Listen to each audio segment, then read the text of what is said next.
Hi folks, I'm Nate with Two Guys in a Ride, and welcome to our how-to video on the 2019 Kia Sorento, and this is the LX trim level.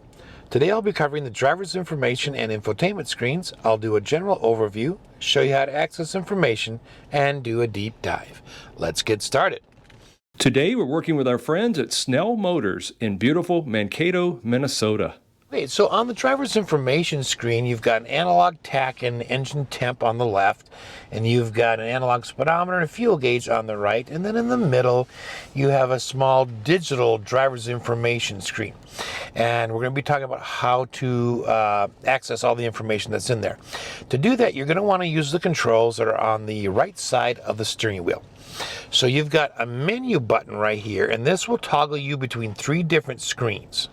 Okay, you've got an up and down arrow that allow you to select different screens within those menus, and then you have an OK button to accept things.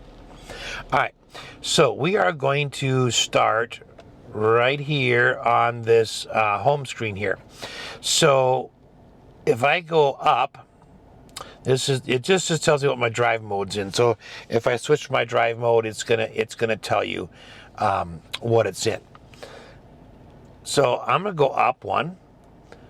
Gives me my driving mode and my digital miles per hour, trip info, and then I can press OK to reset if I want to.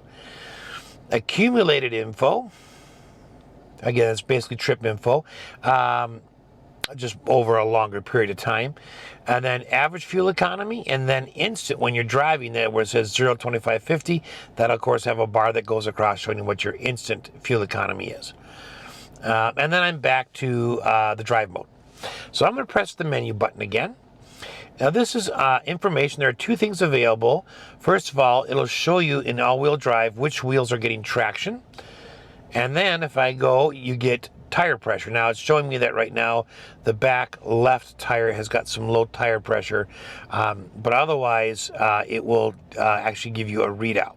Okay, let's go to menu, and then this is the last area. So under let's see, yep, under driver assistance, if I press the OK button, you get blind spot collision warning. Okay, you want to press the OK to turn that on, press it to turn it off. So a check mark in the box means it's on, and a check mark if it's no check mark in the box, it's off. And then of course you have rear cross traffic control that you can turn on or off as well. Now, to get out of there, you got to go up to the word back and click OK. Okay, under door, you're going to have automatically lock.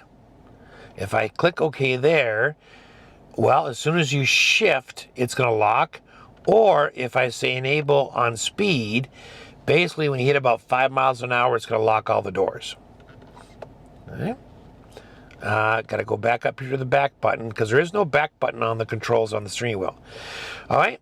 Automatically unlocked. You can set how it unlocks the same way. You can say on my remote, do I want a 2 press to unlock or not? You do want horn feedback. So all those things are right there. I am going to go back up here to the back button, and I'm going to press OK. Under lights, if I press OK, one touch turn signal. If I click here, I can say that's off, 3 flashes or 5 flashes or 7 flashes. That means if you turn the turn signal stock, if you push it, but you don't push it enough that it stays in position, just a slight bump. Okay, right now it's off, but if I set it to 3 flashes and I just bump it, there you go. So you can set that if you want. All right, I am going to go up to back, click OK. Headlight delay. When you get out of the car and you turn it off, you can either turn that on or off. You don't have an adjustment over how much time the lights stay on. They're just either delayed or not. But it gives you a little time to get to your front door and get it unlocked. Okay, let's go back up here. Convenience, click on here. Wiper and lights display. You can have that off or on. All right, and then you can set your gear position pop up to be on or off there. Now, go back up to the back here. You can look at your service interval, and you can enable that or disable it. If you enable it, then you can adjust the interval. Okay. And then if I press OK, I can adjust the different numbers here and the months. Okay, I'm going to go back up to back, other, fuel economy reset, fuel economy unit. So you want gallon or UK gallon or US gallon. Temperature units, tire pressure units. Let's see what kind they have. PSA, kPa, and bar. Okay, pretty standard, but it's nice that you can change those. All right, and then your temperature unit. So that's where you change all those. I'm going to click back again, and then that's it. If I press the menu button, I am back to the first screen. So that is everything in the driver's information screen, and next we're going to move over to the infotainment screen. Okay, so the infotainment screen here is 7 inches, and it does have a fair number of physical controls. So you got, radio, media, seek, back and forward. You got home, phone, favorites button, and of course setup. You've got a file selector or tune button for the radio, and then power, push power, and rotate for volume. The home screen is split up into a couple of different views. You've got basically media, and then it's showing your phone connection, and then a couple of apps, and then down here is a main menu. All right, so that's what you get when you press home. So we're going to kind of walk through these.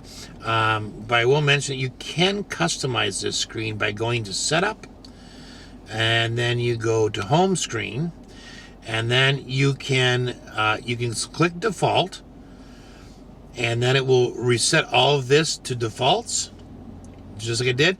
Or you can say, you know what, I really want music here, and I want auxiliary plug-in there, and I want a quick guide here.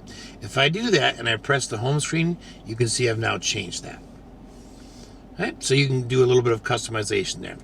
All right, so let's click on all menus. So if I do this, I'm going to see every single app that's available to my car. And if I hit edit, then I can say, for instance, well, I don't need Android Auto. So I'm going to take that, and I'm going to drag it over to that screen. Now I've gotten rid of that out of my main screen. I can also say, you know what, I really want Apple CarPlay first.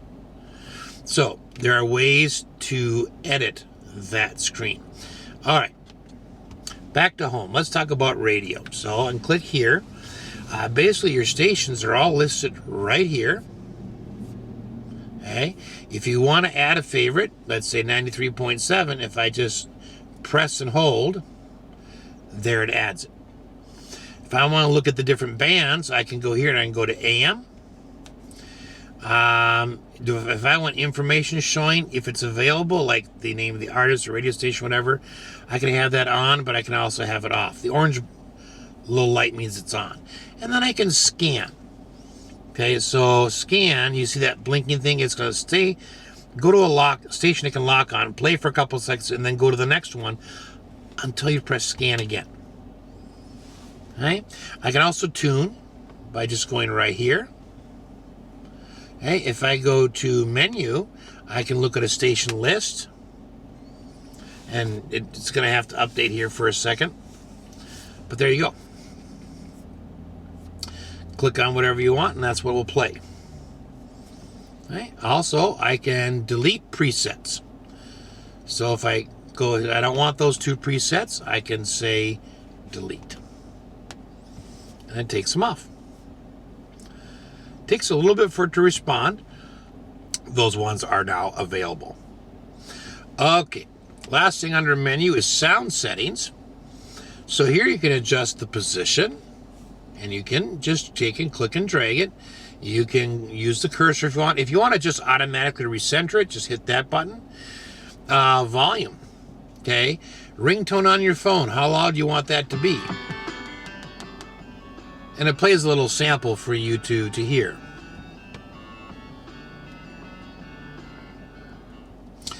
All right, general system prompts. When the car prompts you to do something. Guidance will be at this volume. Guidance will be at this volume. Guidance will be at this volume. Okay. Under phone projection, for, let's see. Okay, I'm on Apple CarPlay. So Android Auto is just above that. But I can say media is at a certain level. Phone is at a certain level. Navigation is at a certain level. Voice and ringtone. So I can affect all those things while I have Apple CarPlay running. Tone. Okay, I can set the bass, mid-range, and treble right here. And I can click drag, which is the easiest, or you can use the plus minus buttons. So, proximity warning. This is the sensors on your car on the outside. So when you approach something, it starts to beep. Do you want that proximity warning to lower every other volume so it's you're sure that you hear the warning? Then check mark it. Startup volume. Okay, so if this check mark, when you start it up, it lowers the radio and media volumes if they are higher than the factory set maximum startup levels. Okay. It's nice because I always like when you start a car and there's no sound. And then you can turn up the radio. But people are different. Some people like having that volume immediately. All right, under advanced, I can have speed-dependent volume control. If I check mark that, as I get a little bit faster and the vehicle gets a little noisier on the inside, the volume from the radio increases. And as I get slower and the noise is less, it lowers. Basically, it makes it sound the same in your ear, no matter what speed you're going. And then you can reset to defaults. That's radio. Let's go to media. Now, under media, I'm going to get my phone, my Apple CarPlay. You would also have the option for USBs. If you had one plugged in, that could be a possibility too, to like play MP3s off of. All right, so since we're in Apple CarPlay, let's just talk about this a minute. Apple CarPlay and Android Auto are both really, really awesome developments in connecting cars with phones. So basically what it's going to do is it's going to show me any app on my phone that works with the car. So your apps may not look like mine, and that's fine, but whatever apps you have will show up that work with the car. For instance, I know, look at this, I got Waze, Pandora, Amazon Music, let's see, Google Maps, Apple Music, and Apple Maps. So, I mean, I've got all sorts of navigation that I could have, even though this vehicle does not have navigation. I have it built right in through Apple CarPlay. I can send and receive text messages without having to use my hands, make phone calls. Okay, that's really, you can also get a split screen view where your navigation shows up here, your search for the navigation, like you want to find a destination, goes there, and then your phone's media shows up here. Okay, now can I have FM radio playing while I'm in Apple CarPlay? Yes, as long as you're not playing any media off your phone. Okay, that way the navigation prompts will interrupt your media to announce the turn, and then your music will resume. Okay, I'll show you one neat thing here. If I go under settings here, and I go under wallpaper, I can change the background. Oops, I must not have clicked that quite right. Oops, I have to get out of settings. That's what I have to do. So I'm going to go back here, and we'll go one more, and there you see the change I made. That was kind of cool. To get back to the Kia system, you're just going to click here, and it brings you right back. All right, that was under media. Seek, another way to tune your radio. Okay. Home is, well, this screen. Phone is going to take me back to Apple CarPlay. If it was just Bluetooth, here's what it would look like. This is what it looks like on Bluetooth. So here's your keypad. This is call history, contacts, any favorites you have, and then you can look at a menu. You can enable privacy mode, okay, or off. You can switch between the different phones if you want. Okay, so that's what it looks like in Bluetooth. We'll go back to the home screen in a minute. All right, favorites button. If I press that, I have a couple of things. So I've got a custom button, which is this one. I have got a steering wheel mode button that's on the left side of your steering wheel. And I've got media change notifications. So let's just do the custom button right here. We have to assign a function to it. So the function should be one of these. So if I want my start button to bring up, for instance, turn display on or off. Okay, let's go at home. Now it turns my display off. Now it turns my display on. All right. Press and hold, and it brings back that menu. Okay. I also have a steering wheel mode button, and I can change that. I can say, well, this is like media modes. If I'm not using AM radio, I don't want it to show up when I go through modes. So I just leave it uncheck marked. Or I love AM radio, so I'm going to check mark that. So when I hit the mode button, then it shows me the AM. You can do phone projection, auxiliary plugins, and Bluetooth audio.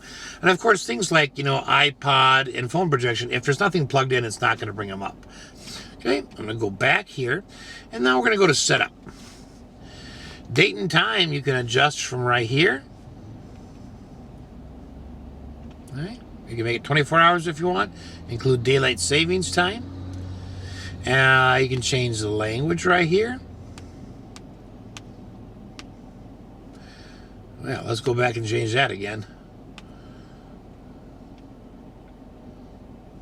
Now, this takes just a little bit once you actually perform a command.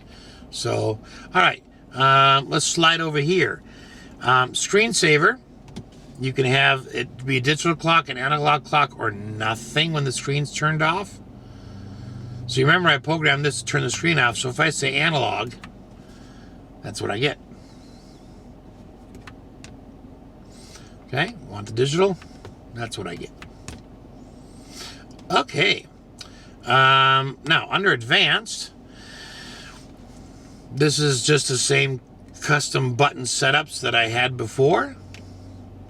And under system info, you can get just basic firmware, how much storage you have open, and reset everything defaults in case you make a mistake.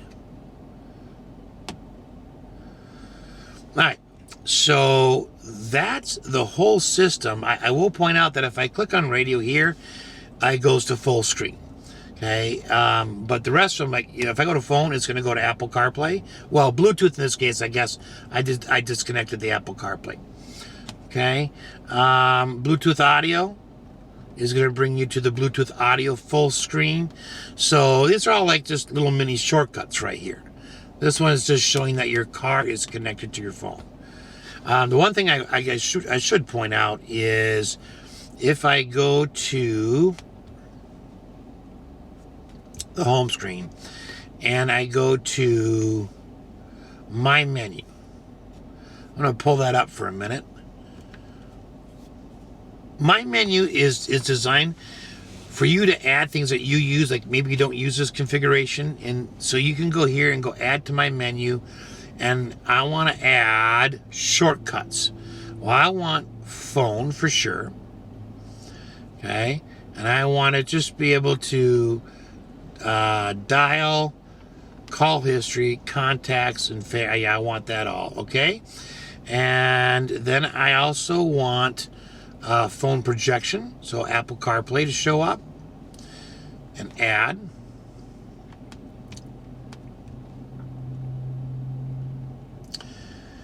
Okay, and you can keep going through it like that, but the point is, if you have that and you click on my menu, it's grayed out right now because I don't have my car plugged in, I don't have my phone plugged in, but if I did, and I guess I forgot to add when I said phone. I went and check marked all these and I forgot to hit the add button. Don't forget that step. Now I think that's actually going to give me 4 different. Yeah. So Apple CarPlay is grayed out. Would be active if I plug my phone in. Dial, call history, contacts, and favorites. So it's a way for you to customize your own home screen. All right, so then the last thing I want to show you is a backup camera. So there is no camera shortcut button, but if I put it in reverse, this does have a backup camera, and you do have dynamic swivel guidelines as well as the lines that stay in place. So not a bad resolution. I like it. It's not doesn't have a big fisheye look, and you can see plenty around you. All right, so that's it for the driver's information screen and the infotainment screen on the 2019 Kia Sorento. And again, this is the LX trim level. I hope this has been helpful, and thanks for watching.